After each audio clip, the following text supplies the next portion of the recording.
जो घर एक समय सत्ता की शान कहलाता था, आज वो राख बन चुका है। ये आग किसी दिए से नहीं लगी। ये आग सुलगती हुई भूख, प्यास और अन्याय से निकली है।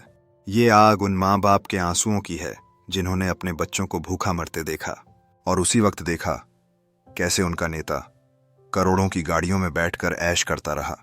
ये घर यूं ही नहीं जला। ये जनता का गुस्सा था, सालों की पीड़ा का विस्फोट था। क्यों जला? किसने जलाया? और क्या अब ये आग रुकने वाली है? आइए इस आग के पीछे की पूरी कहानी जानते हैं। सिंध, वो धरती जहां नदियां कभी जीवन की धारा बहाया करती थीं, आज वहीं लोग बूंद बूंद पानी को तरस रहे हैं। माँ अपने बच्चों को भूखा सुला रही है, बाप खेतों में सूखी जमीन पर घुटनों के बल बैठा है। लेकिन इस दर्द के बीच एक और चेहरा है, सिंध का मंत्री वर्ग।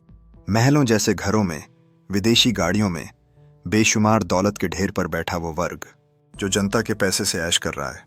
सिंध के कई जिलों, थारपारकर, नौशहरों, फिरोज, माटीरी और दादू में हालत बद से बदतर हो चुकी है।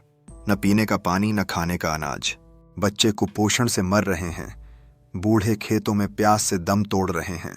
अस्पतालों में दवाएं नहीं, स्कूलों में मास्टर नहीं, लेकिन हर 5 साल में चुनाव जरूर आता है और हर बार वादा होता है पानी मिलेगा, खाना मिलेगा। अब आइए जरा सिंध के गृह मंत्री जियाउल हसन लंजार के घर पर नजर डालें। सवाल ये नहीं है कि उनके पास दौलत कैसे आई, सवाल ये है कि ये दौलत गई कहां से। जवाब है जनता की जेब से। जब लोगों ने देखा कि उनका बच्चा भूख से मर गया, लेकिन मंत्री के बेटे की बर्थडे पार्टी में लाखों रुपए बहाए गए, तो आक्रोश भड़कना तय था। और यही हुआ। गुस्साए लोगों ने मंत्री का बंगला जला डाला। ये आग सिर्फ ईंट और सीमेंट की दीवारों में नहीं लगी। ये आग उस झूठी व्यवस्था के खिलाफ लगी जो सालों से सिंध की, जिस सरकार ने सिंध के बच्चों को स्कूल देने की बात की, उसने सिर्फ खुद के बच्चों को विदेश भेजा। साहब, हमारे बच्चे एक रोटी के लिए रोते हैं, मंत्री के बच्चे दुबई में घूमते हैं। हमारे पास पीने को पानी नहीं, वो मिनरल वाटर से नहाते हैं। जब मंत्री का घर जला तो तुरंत पुलिस आई, लेकिन जब सिंध का बच्चा भूख से मरा तब कोई नहीं आया। जब गांव में बीमारी फैली, ना कोई डॉक्टर, ना कोई मदद। सिंध की सरकार के लिए जनता सिर्फ चुनाव का वोट है, जिंदा इंसान नहीं। पाकिस्तान की हालत सिर्फ सिंध तक सीमित नहीं है। बलूचिस्तान से लेकर खैबर तक हर तरफ अस्थिरता, भ्रष्टाचार और भूख की चिंगारियां हैं।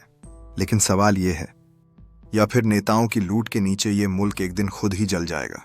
जब जनता खुद न्याय करने लगे, जब लोग मंत्रियों के घर जलाने लगे, तो समझिए सिस्टम ने दम तोड़ दिया है। पाकिस्तान के नेता अब भी विदेशों में संपत्ति खरीदने में लगे हैं, लेकिन सिंध के गांवों में जिंदगी बुझती जा रही है। ये वीडियो सिर्फ खबर नहीं, एक दस्तावेज है उस दर्द का जो पाकिस्तान की जड़ों में पल रहा है। अगर आपको लगता है कि इस आवाज को आगे बढ़ना चाहिए, अगर आप इस वीडियो को देखकर भी चुप बैठे हैं, तो यकीन मानिए आप उस सिसकती आवाज को अनसुना कर रहे हैं जो सिंध की धूल भरी गलियों से उठ रही है, जहां बच्चे एक रोटी के लिए तड़प रहे हैं, जहां मां अपनी गोद में दम तोड़ते बच्चे को देख रही है और नेता अपने बंगलों में बैठकर ऐश कर रहे हैं। ये सिर्फ सिंध की कहानी नहीं है, ये उस हर जगह की कहानी है जहां सत्ता भूख से बड़ी हो गई है। अनलेक्स आप इंसाफ की आवाज बनना चाहते हैं तो इस वीडियो को शेयर कीजिए, ताकि ये आग सिर्फ एक बंगले में नहीं, उन हर कुर्सियों तक पहुंचे जो इंसानियत को कुचल रही हैं। शेयर कीजिए क्योंकि कोई बच्चा आज भी भूखा सो रहा है। शेयर कीजिए क्योंकि कोई माँ आज भी पानी के लिए तड़प रही है। शेयर कीजिए क्योंकि अगर आप नहीं बोले तो ये आवाज हमेशा के लिए दबा दी जाएगी।